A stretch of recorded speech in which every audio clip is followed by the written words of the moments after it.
Hello everyone. Today we find this missing number 64342 52115 835. What is the missing number?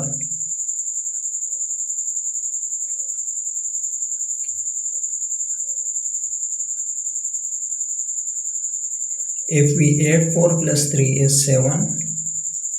7 multiplied by 6 we get 42, which is present here. So we apply the same logic proto also. 2 plus 1 is 3. 3 multiplied by 5 we get 15. So we apply the same logic to find this missing number. 3 plus 5 is 8. 8 times 8 we get 64.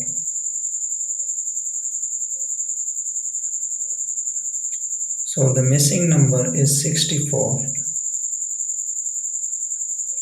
Thanks for watching.